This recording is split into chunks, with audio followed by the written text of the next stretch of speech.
Ayan guys, nakita nyo naman, nasa Pico de Loro kami ng mga fambam. Ayan. Dahil magsiselebrate ng birthday ang aming pamangkin. Dito namin sinelebrate. Ayan. Super ganda. Ayan. Wait nyo lang guys. Ito na bubungad sa inyo.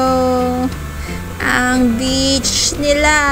Ang ganda. Kaya ako sa inyo guys, kung gusto nyo nang ma-relax, mag-unwind, punta kayo dito sa Pico de Loro. Ayan guys. Yan na yung nag-travel kami.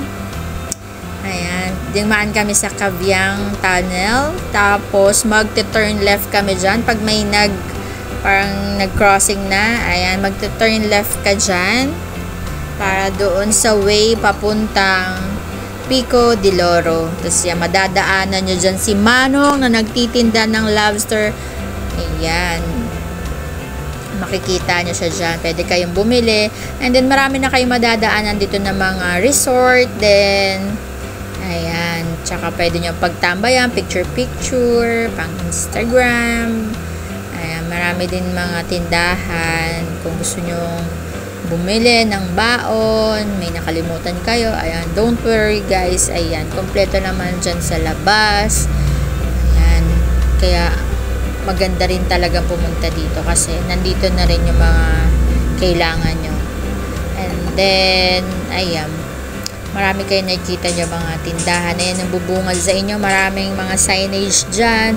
And then, susunod dyan is yung Pico de Pino. Ayan, kita nyo naman yung entrance. Ayan, pagka mag-right na kayo dyan, may kita nyo na yung reception nila. Ayan, kailangan nyo magpa-register. Siya nga pala guys, dito is yung mga members. And then, magpapa-register lang kayo. Kailangan nyo lang magbayad ng para sa registration, para makapasok na kayo sa kung saan kayo nag-Airbnb or nag-staycation. Okay pa. Thank you.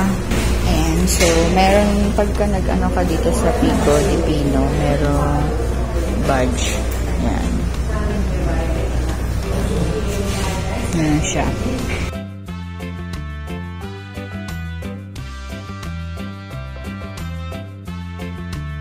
Kailangan natin magpa-register kasi doon para magkaroon ng badge para talagang alam nila na naka-check-in tayo.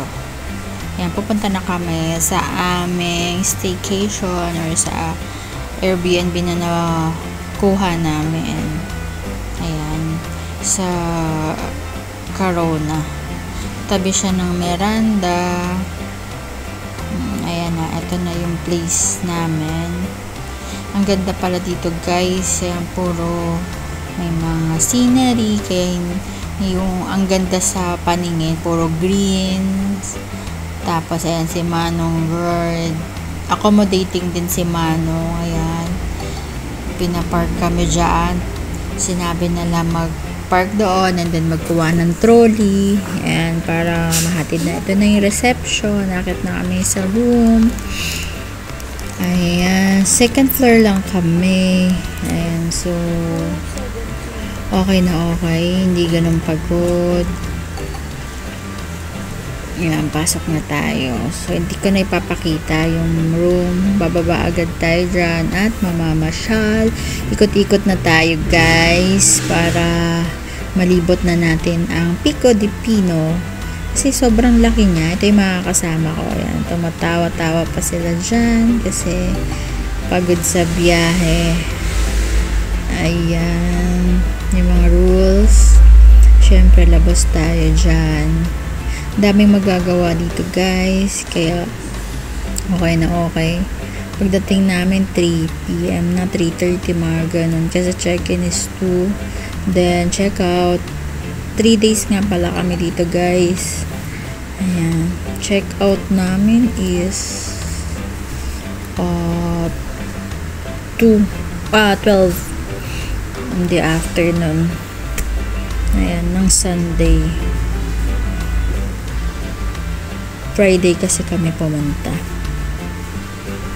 Ayan, may lagoon din sa front ng aming Airbnb.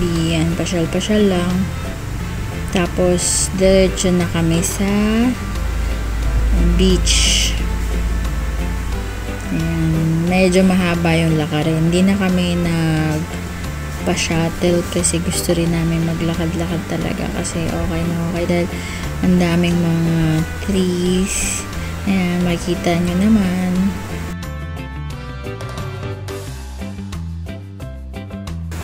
Ayan na guys, yung bubungad sa inyo. Tignan nyo, napakaganda. Ayan. Hindi nakapalilangoy masyado kasi try namin malibot ang ayan yung swimming pool nila. Hindi rin kami masyadong lumangoy kasi nga first day pa lang namin. Ayan, libot-libot muna kami dyan, tignan ko ano makikita. Wala, tinitignan lang namin yung mga scenery. Dinaramdam lang namin kasi nga parang unwind. Ayan, nalayo tayo sa pollution. Ayan, sa Manila. Ayan, libot na kami ng aking mga sisters. Ayan, libutin namin yung buong amenities ng Pico de Pino. Kompleto pala siya dito guys. May bowling, meron parang place para sa ayan, papakita ko sa inyo. Ito yung recreation area nila para sa sports. Ayan, kung gusto nyo mag badminton, covered yan. Tapos and then volleyball, paddle, and then basketball. Ayan, meron din. Kaya, ayan, makikita nyo naman sports and recreation. May clinic din sila. Kaya, hindi kayo maboboard dito. Then, libutin lang namin yung taas dyan. Ayan. Wait nyo na lang. Then, watch nyo kung ano yung mga pupuntahan pa namin dyan.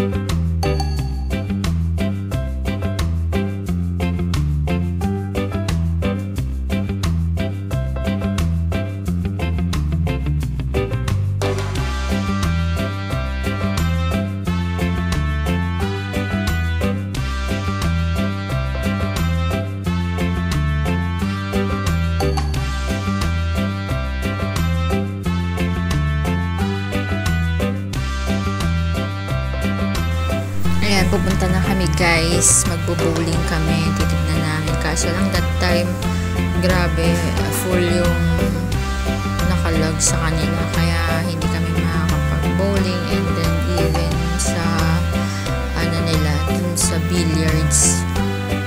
Ayan. Merong KTV lounge. Ayan, kung gusto nyong mag-sing-sing, ayan, mag-rent kayo. Pwede. Kaya kompleto dito. Ayan. Pasok kami dyan. Titignan namin kung pwede kami makapag-billiards.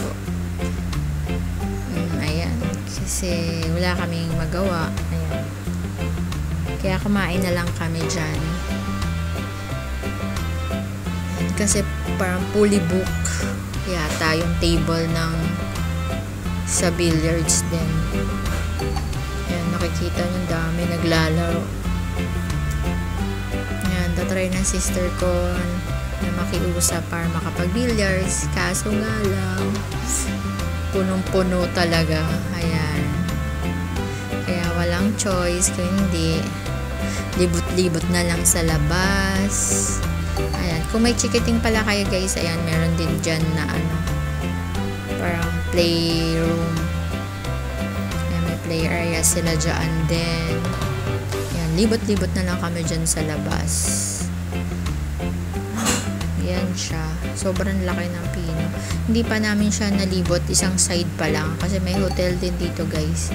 Ayan, yung naglalakad kami dyan. Sa parang lovers lane nila. Or meron silang dyan trail na pwede kayong maglakad. Ayan siya. Ito yung Pico di Pino pagkagabi. Ang ganda.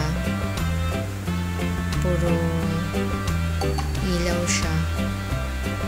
Tapos habang marinig mo lang puro kuliglig, mga ganyan, talagang ma-relax ka dito, guys. Kaya gusto ng mga kapatid ko yan. Kumain na kami, nagutom.